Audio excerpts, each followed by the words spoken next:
Buenos días a todas y todos. Muy agradecida con los organizadores y las organizadoras de este espacio.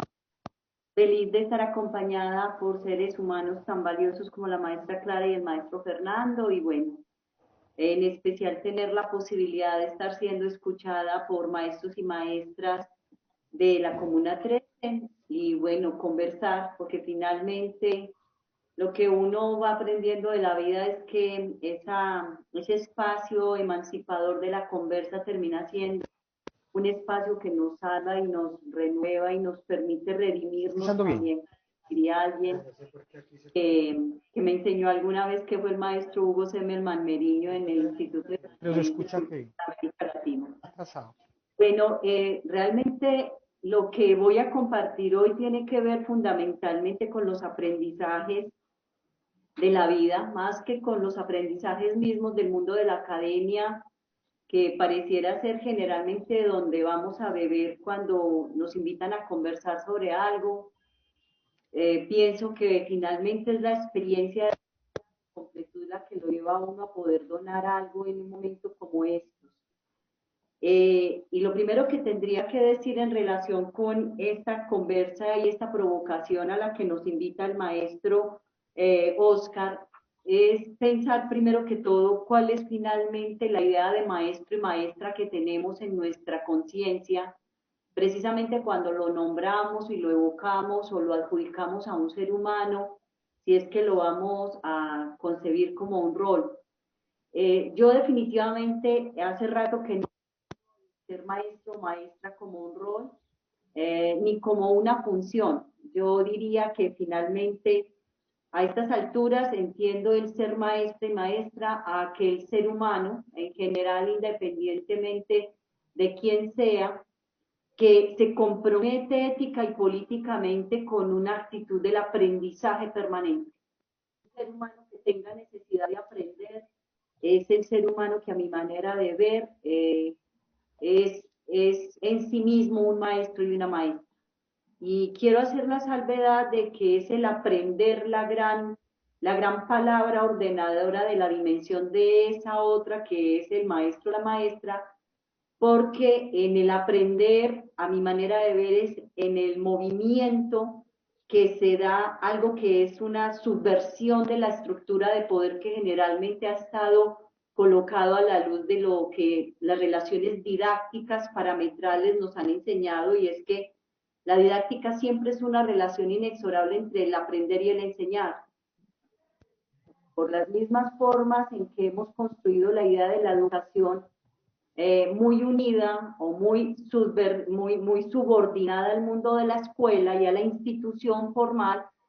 las jerarquías de poder que construyen esa relación entre enseñar y aprender son jerarquías que terminan transfiriéndose de forma automática a los seres humanos que asumen los roles naturalizados del que aprende y el que enseña.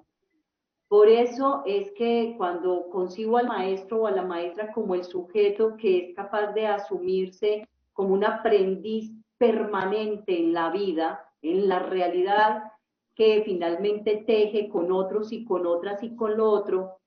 se rompe la lógica automática de un poder dominante y un poder jerárquico en el que el reconocimiento del saber, del pensamiento y de la producción misma de ese saber y de ese pensamiento queda supeditado en general al ser humano, y es el que llamamos el educador, el profesor, el experto, el académico que finalmente termina dando la clase y que tiene precisamente en su haber el poder de decir que es el que enseña. Esa idea de didáctica no parametral, como podríamos llamarla, que inaugura la posibilidad de un sujeto de asumiéndose en relaciones de otra manera,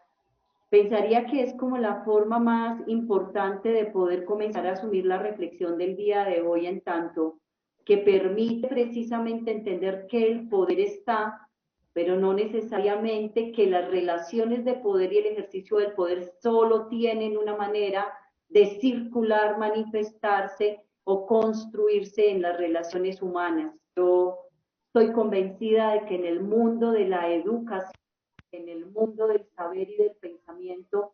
solo formas de circulación del poder en los que la jerarquía termina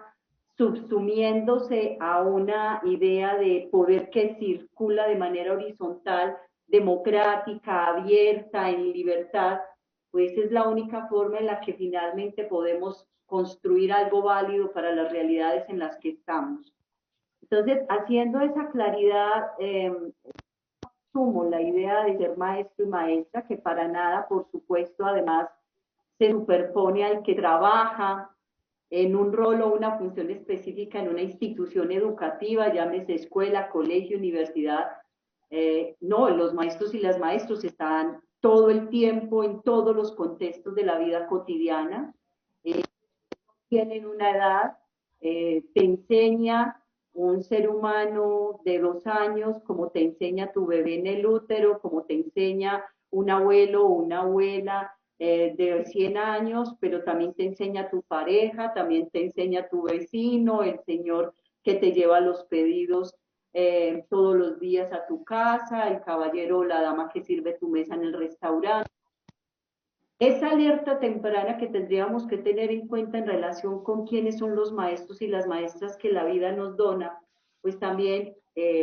tiene que ver con una tarea que a veces he sido demasiado desplazada en el mundo de nuestras realidades, y es que como siempre estamos esperando a ver el maestro y la maestra en el ser que tiene pergaminos y que tiene unos reconocimientos académicos o de experticia, vemos permanentemente de la experiencia y la riqueza y la sabiduría de los entornos vivenciales con los que permanentemente contactamos, y en este caso los vínculos con los seres humanos que la vida nos da. Entonces,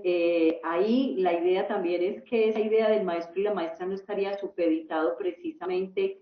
a esos haceres en nichos específicos, sino que están en todas partes, y que sería obligación del ser humano en sí mismo el ser capaz de escuchar, el ser capaz de intuir.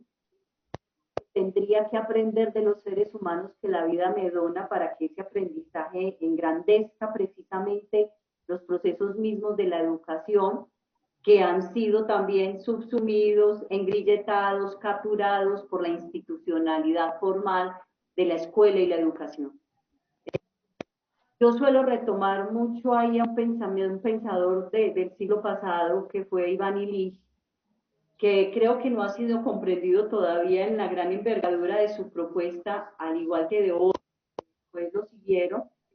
y es que Illich hacía un llamado muy importante en relación con la idea de la educación y el lugar de la escuela o la institución escolar formal